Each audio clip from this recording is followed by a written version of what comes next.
नमस्कार साथियों, T four teacher के यूट्यूब चैनल पर आप सभी का हार्दिक स्वागत है। आज के इस वीडियो में हम एमपीटेट वर्ग 2 मैथ्स फिजिक्स के 50 महत्वपूर्ण प्रश्नों को हल करने वाले हैं और यह फिजिक्स का हमारा छठा पार्ट है। यदि आपने बाकी 5 पार्ट नहीं देखे हैं तो वीडियो के डिस्क्रिप्शन में प्लेलिस्ट की लिंक है, जहां जाकर आप फिजिक्स की बहुत ही शानदार और अच्छी तैयारी कर सकते हैं। इस वीडियो में जो 50 प्रश्न रहेंगे वो बहुत ही महत्वपूर्ण प्रश्न है, परीक्षा में आने जैसे प्रश्न है, इसलिए इस वीडियो को पूरा अंत तक देखिए। वीडियो पसंद आए तो वीडियो को ज़्यादा से ज़्यादा लाइक करिए, अपने सभी दोस्तों तक इस वीडियो को शेयर करिए और इसी प्रकार से नए वीडियो पाने के लिए चैनल को सब्सक्राइब अवश्य कर लीजिए ताकि नए वीडियो आपको मिल सके। पहला प्रश्न देखेंगे। पहला प्रश्न आपके सामने है, एक चुंबकीय क्षेत्र विक्षेपित करता है। हमें बताना है कि एक चुंबकीय क्षेत्र क्या विक्षेपित करता है। तो इसका राइट आंसर हो जाएगा, चुंबकीय क्षेत्र जो होता है वह अल्फा एवं बीटा कण विक्षेपित करता है। विकल्प सी जो रहेगा पहले प्रश्न का सही उत्तर हो जाएगा। अगला प्रश्न है प्रश्न संख्या 2। विद्युत वाहक बल बराबर होता है। बताना है विद्युत वाहक बल किसके बराबर होता है। तो याद रखिए, विद्युत वाहक बल जो होता है ऊर्जा प्रति यूनिट आवेश के बराबर होता है। विकल्प सी इस प्रश्न का सही उत्तर रहेगा। अगला प्रश्न देखेंगे, प्रश्न संख्या 3। प्रेरित विद्युत वाहक बल की दिशा ऐसी है कि वह उसके कारण का विरोध करती है। प्रेरित विद्युत वाहक बल की दिशा ऐसी है कि वह उसके कारण का क्या करती है, विरोध करती है। यह कथन किसका है। तो आपको याद रखना है, यह कथन लेंज के नियम का है। बी ऑप्शन हमारा सही उत्तर हो जाएगा। आगे बढ़ेंगे प्रश्न संख्या 4 की ओर। विद्युत तीव्रता का मात्रक है। विद्युत तीव्रता का मात्रक क्या रहेगा। तो विद्युत तीव्रता का जो मात्रक होता है न्यूटन प्रति कूलम। ऑप्शन ए हमारा सही जवाब रहेगा। अगला प्रश्न देखेंगे, प्रश्न संख्या 5। शुष्क सेल की क्षमता होती है। शुष्क सेल जो होता है उसकी क्षमता कितनी होती है। तो आपको याद रखना है कि शुष्क सेल जो होता है उसकी क्षमता 1.5 वोल्ट होती है। बी विकल्प हमारा सही आंसर हो जाएगा।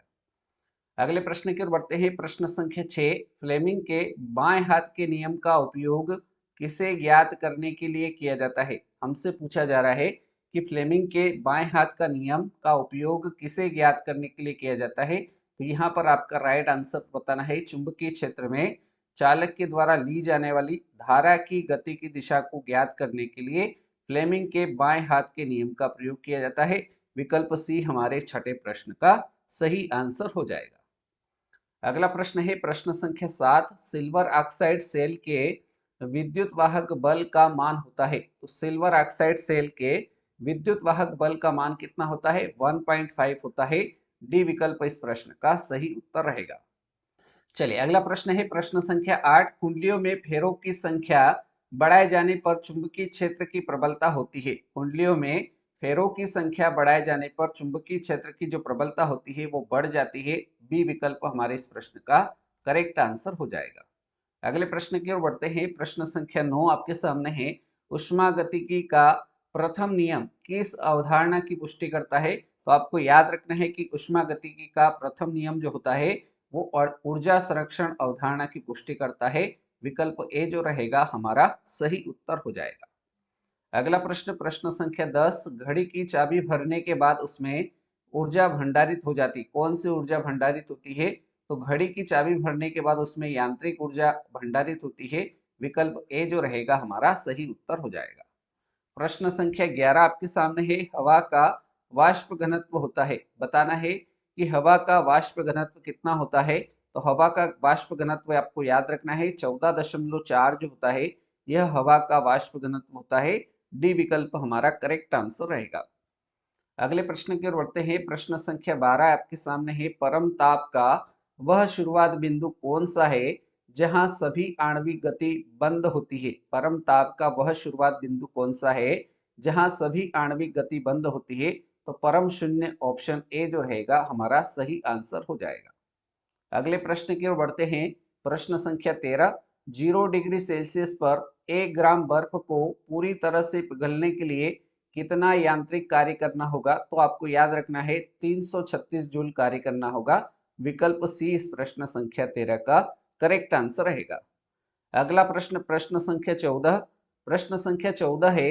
नाभिकीय क्रियाओं में किसका उपयोग ईंधन के रूप में होता है। आपसे पूछा जा रहा है कि नाभिकीय क्रियाओं में किसका उपयोग ईंधन के रूप में किया जाता है या होता है, तो यूरेनियम का उपयोग ईंधन के रूप में किया जाता है।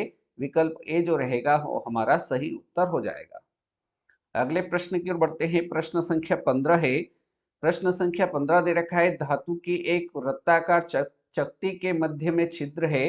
यदि चकती को गर्म करते हैं तो छिद्र का आकार क्या होगा? बढ़ेगा, घटेगा या फिर यथावत रहेगा या धातु पर निर्भर करेगा? तो यहाँ पर प्रश्न में बोला गया है कि धातु की एक वृत्ताकार चकती के मध्य में छिद्र है। यदि चकती को गर्म करते हैं तो जो छिद्र का आकार होगा वो कैसा हो जाएगा? छिद्र का आकार बढ़ेगा। विकल्प ए जो रहेगा इस प्रश्न का सही उत्तर हो जाएगा। अगला प्रश्न है प्रश्न संख्या 16। गाड़ी के रेडिएटर में जल का प्रयोग किस कारण से किया जाता है? गाड़ी का जो रेडिएटर होता है उसमें जल का प्रयोग किस कारण से किया जाता है? तो इसका प्रयोग जो होता है वो उच्च विशिष्ट घनत्व के कारण किया जाता है। विकल्प बी इस प्रश्न का सही उत्तर रहेगा। अगला प्रश्न प्रश्न संख्या 17। अंतः दहन इंजन में कौन सा उपकरण हवा व पेट्रोल को मिलाता है? यहाँ पर आपसे पूछा जा रहा है अंतः दहन इंजन में कौन सा उपकरण हवा व पेट्रोल गैस को मिलाता है? तो इसका राइट आंसर कार्बोरेटर हो जाएगा। विकल्प ए आपका सही जवाब रहेगा। अगले प्रश्न की ओर बढ़ते हैं। प्रश्न संख्या 18 आपके सामने है। लाइन इंजन में 4 बेलन का प्रज्वलन क्रम क्या है? तो इसका आंसर क्या हो जाएगा? तो आपको याद रखना है कि लाइन इंजन में 4 बेलन का जो प्रज्वलन क्रम होगा वो 1 3 4 2 होगा, अर्थात बी विकल्प जो रहेगा वो इस प्रश्न का सही उत्तर हो जाएगा। ठीक है, चलिए अगला प्रश्न देखेंगे। प्रश्न संख्या 19 आपके सामने आ चुका है। डीजल इंजन में ज्वलन उत्पन्न किया जाता है। आपसे पूछा जा रहा है कि डीजल इंजन में ज्वलन उत्पन्न किया जाता है, तो इसका राइट आंसर क्या हो जाएगा? संपीड़न से ज्वलन उत्पन्न किया जाता है। राइट आंसर इस प्रश्न संख्या 19 का ऑप्शन सी बिल्कुल सही जवाब रहेगा। अगला प्रश्न है प्रश्न संख्या 20। निम्नलिखित में से कौन सा कार्बोरेटर का कार्य है? आपसे पूछा जा रहा है कि कार्बोरेटर का कार्य क्या है? तो इसका कार्य क्या होता है? यह पेट्रोल के साथ हवा को मिश्रित करके ठंडी भाप देता है, अर्थात डी विकल्प जो रहेगा वो इस प्रश्न का सही आंसर हो जाएगा। अगला प्रश्न है प्रश्न संख्या 21। जब किसी भारी नाभिक के टूटने से दो छोटे नाभिक बनते हैं तो विशाल मात्रा में दो ऊर्जा उत्सर्जित होती है। इस क्रिया को कहते हैं, तो इस क्रिया को क्या कहा जाएगा? तो आपको याद रखना है इस क्रिया को नाभिकीय विखंडन कहा जाएगा। बी विकल्प हमारा सही जवाब रहेगा। अगला प्रश्न है प्रश्न संख्या 22। सूर्य में कौन सा तत्व सर्वाधिक मात्रा में रहता है या उपस्थित होता है? तो आपको बताना है कि सूर्य में कौन सा तत्व सर्वाधिक मात्रा में रहता है। तो हाइड्रोजन तत्व जो होता है वो सूर्य में सर्वाधिक मात्रा में उपस्थित है। बी ऑप्शन हमारा सही जवाब रहेगा। अगला प्रश्न है प्रश्न संख्या 23। नाभिकीय विखंडन में ट्रिगर क्या है? नाभिकीय विखंडन में ट्रिगर पूछा जा रहा है कि ट्रिगर क्या है? तो आपको याद रखना है कि नाभिकीय विखंडन में ट्रिगर न्यूट्रॉन होगा। बी ऑप्शन आपका सही जवाब हो जाएगा। अगले प्रश्न की ओर बढ़ते हैं। प्रश्न संख्या 24। न्यूक्लियर पावर स्टेशन में ऊष्मा उत्पन्न करने हेतु साधारणतः किस ईंधन का प्रयोग होता है? न्यूक्लियर पावर स्टेशन में ऊष्मा उत्पन्न करने हेतु साधारणतः किस ईंधन का प्रयोग किया जाता है? तो आपको बताना है कि यूरेनियम 235 का इसमें उपयोग किया जाता है। डी विकल्प इस प्रश्न का बिल्कुल सही जवाब रहेगा। अगला प्रश्न आपके सामने है प्रश्न संख्या 25। नाभिक का आकार है। यहाँ पर आपको नाभिक का आकार बताना है, तो 10 की घात -15 मीटर। ऑप्शन डी आपका बिल्कुल सही जवाब ऑप्शन डी के साथ रहेगा। अगला प्रश्न है प्रश्न संख्या 26। डायनामाइट बनाने में किस द्रव का प्रयोग किया जाता है? डायनामाइट बनाने में किस द्रव का प्रयोग किया जाता है? तो इसका राइट आंसर जो होगा नाइट्रोग्लिसरीन हो जाएगा। विकल्प ए हमारे इस प्रश्न संख्या 26 का करेक्ट आंसर रहेगा। अगला प्रश्न देखिए प्रश्न संख्या 27। अभी तक वीडियो को लाइक नहीं किया हो तो लाइक कर दीजिए, शेयर कर दीजिए। प्रश्न संख्या 27 से न्यूक्लियर रिएक्टर में मॉडरेटर का कार्य होता है। न्यूक्लियर रिएक्टर में मॉडरेटर का कार्य क्या होता है? तो आपको बताना है कि न्यूक्लियर रिएक्टर में मॉडरेटर का कार्य जो होता है वो आपको बताना है कि न्यूट्रॉनों की लोड को कम करना इसका कार्य होता है, अर्थात बी विकल्प जो रहेगा वो इस प्रश्न का बिल्कुल सही जवाब रहेगा। अगला प्रश्न है द्रव्यमान ऊर्जा समतुल्यता का संबंध E बराबर mc² का प्रतिपादन किसने किया था? तो इसका प्रतिपादन आइंस्टीन ने किया था। बी विकल्प हमारा सही जवाब रहेगा। अगला प्रश्न है प्रश्न संख्या 29, नाभिकीय रिएक्टर में न्यूट्रॉन को शोषित करने वाला तत्व है। नाभिकीय रिएक्टर में न्यूट्रॉन को शोषित करने वाला तत्व कौन सा है? तो इसका राइट आंसर क्या हो जाएगा? कैडमियम हो जाएगा। विकल्प ए जो रहेगा इस प्रश्न का सही उत्तर हो जाएगा। अगला प्रश्न आपके सामने है प्रश्न संख्या 30, विद्युत यंत्रों में बेकेलाइट का प्रयोग किया जाता है। तो यहाँ पर इसका प्रयोग क्यों किया जाता है? तो प्रश्न कह रहा है कि विद्युत यंत्रों में बेकेलाइट का प्रयोग किया जाता है, ऐसा क्यों होता है? तो आपको बताना है कि यह ऊष्मा का क्या होता है? कुचालक होता है। अर्थात डी विकल्प जो रहेगा वो आपका सही जवाब रहेगा। ठीक है, चलिए अगला प्रश्न है 31 नंबर, जब दो प्रतिरोध R1 तथा R2 को समांतर क्रम में जोड़ा जाता है तो कुल तुल्य प्रतिरोध क्या होगा? तो आपको बताना है कि दो प्रतिरोध R1 और R2 को समांतर क्रम में जोड़ा जाता है तो आपसे पूछा जाएगा कि कुल तुल्य प्रतिरोध क्या होगा? तो R1 इंटू R2 बटे R1 प्लस R2 विकल्प ए जो रहेगा वो बिल्कुल सही जवाब रहेगा। ठीक है, चलिए अगला क्वेश्चन देखेंगे। क्वेश्चन नंबर 32, कांच प्रबलित प्लास्टिक बनाने के लिए किस प्रकार के कांच का प्रयोग किया जाता है? कांच प्रबलित प्लास्टिक बनाने के लिए किस प्रकार के कांच का प्रयोग किया जाता है? तो इसका राइट आंसर जो होगा वो रेशा कांच हो जाएगा। विकल्प डी आपका बिल्कुल सही जवाब रहेगा। और इसको रेशा कांच को याद रखिए, फाइबर कांच भी कहा जाता है। रेशा कांच की जगह आपको फाइबर कांच भी ऑप्शन में देखने को मिल सकता है। अगला प्रश्न देखेंगे प्रश्न संख्या 33, बाल पेन किस सिद्धांत पर काम करता है? बाल पेन किस सिद्धांत पर कार्य करता है? तो आपको बताना है कि बाल पेन जो है यह पृष्ठीय तनाव सिद्धांत पर कार्य करता है। डी ऑप्शन हमारा बिल्कुल सही जवाब रहेगा। अगला प्रश्न देखेंगे प्रश्न संख्या 34, प्राकृतिक रबड़ को मजबूत और अधिक उछाल वाला बनाने के लिए उसमें मिलाया जाने वाला पदार्थ है। आपसे पूछा जा रहा है कि प्राकृतिक रबड़ को मजबूत और अधिक उछाल वाला बनाने के लिए उसमें क्या मिलाया जाता है? तो याद रखना है कि उसके अंदर क्या मिलाया जाता है? सल्फर मिलाया जाता है। सी ऑप्शन जो रहेगा वो हमारा सही आंसर हो जाएगा। अगला प्रश्न है प्रश्न संख्या 35। प्रश्न संख्या 35 है, चमगादड़ रात में अवरोधों की दूरियां, दिशाएं, स्वभाव और आमाप का पता लगा लेते हैं। यह किन तरंगों के परावर्तन के कारण संभव है? तो यहाँ पर इसका राइट आंसर हो जाएगा चमगादड़ों से उत्सर्जित पराश्रव्य तरंगे, अर्थात विकल्प ए जो रहेगा वो हमारा सही आंसर हो जाएगा। ठीक है, चलिए अगला प्रश्न देखेंगे 36 नंबर, विद्युत फ्यूज में इस्तेमाल किए जाने वाले पदार्थ टीन और सीसा का एक मिश्र धातु होता है। इस मिश्र धातु में होना चाहिए, क्या होना चाहिए? तो इसका राइट आंसर कौन सा विकल्प हो जाएगा? प्रश्न संख्या 36 जो है इसका राइट आंसर क्या हो जाएगा? निम्न विशिष्ट प्रतिरोध एवं निम्न गलनांक होना चाहिए। राइट आंसर हमारा ऑप्शन सी के साथ रहेगा। अगला प्रश्न देखेंगे प्रश्न संख्या 37, एक चिकित्सक द्वारा प्रयुक्त होने वाला स्टेथोस्कोप किस परिघटना पर आधारित होता है? एक चिकित्सक द्वारा प्रयुक्त होने वाला जो स्टेथोस्कोप होता है वह किस परिघटना या किस सिद्धांत पर आधारित होता है?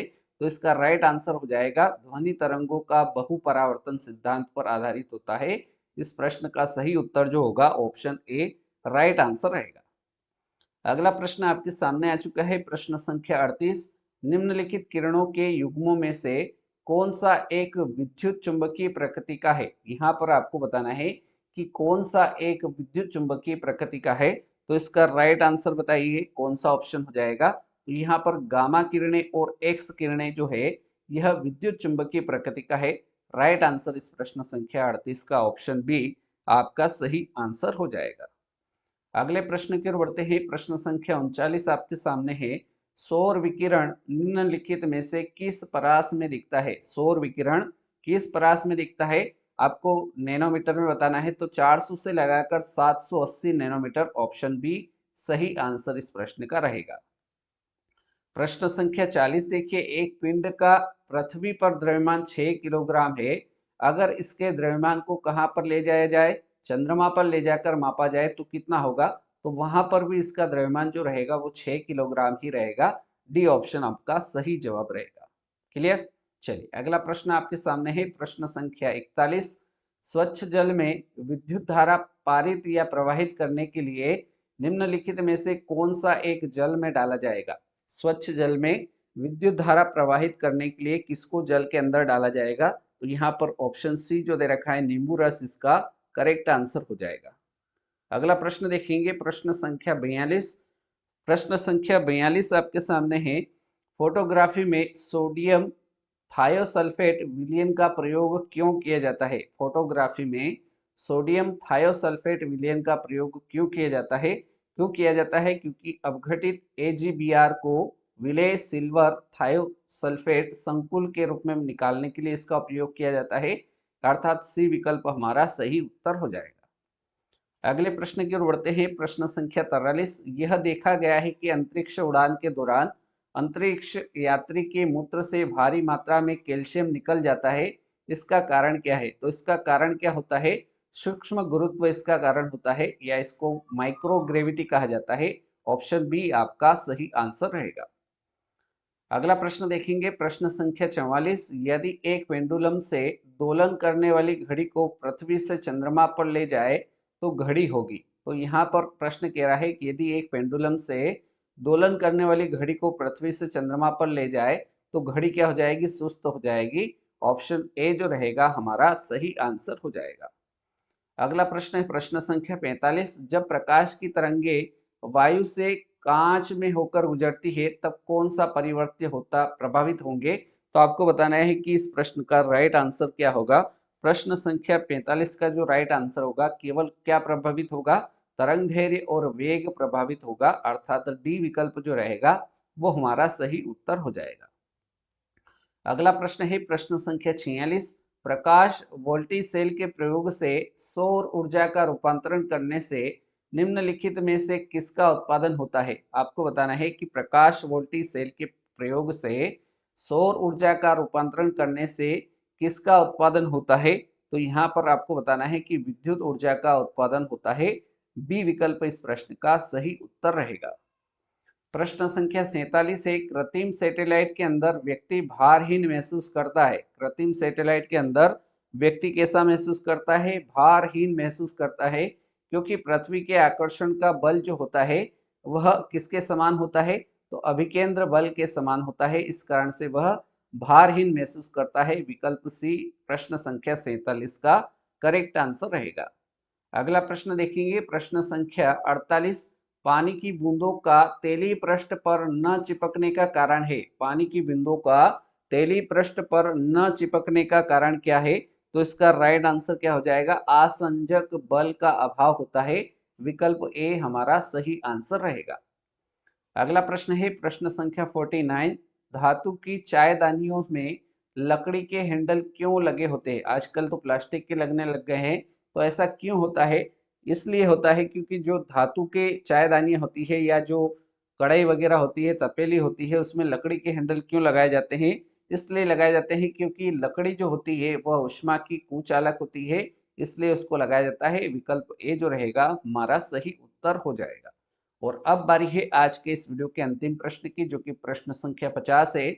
जो ऊर्जा पृथ्वी की सतह के नीचे संचित ऊर्जा को काम में ला सकती है उसे क्या कहा जाता है। तो ऐसी ऊर्जा जो पृथ्वी की सतह के नीचे संचित ऊर्जा को काम में ला सकती है उसे कहा जाता है भूतापीय ऊर्जा, अर्थात डी विकल्प जो रहेगा वो प्रश्न संख्या 50 का सही उत्तर हो जाएगा।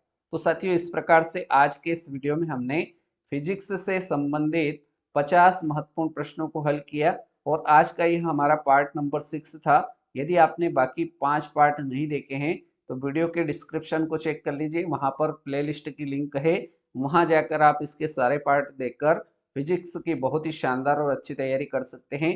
और निश्चित रूप से आप वर्ग 2 मैथ्स के अंदर फिजिक्स का बहुत ही अच्छा और शानदार स्कोर कर सकते हैं। तो आज के इस वीडियो को इतना ही रखते हैं। आपने इस वीडियो को पूरा अंत तक देखा उसके लिए बहुत बहुत धन्यवाद। अगले वीडियो में मिलते हैं ऐसे नए प्रश्नों के साथ।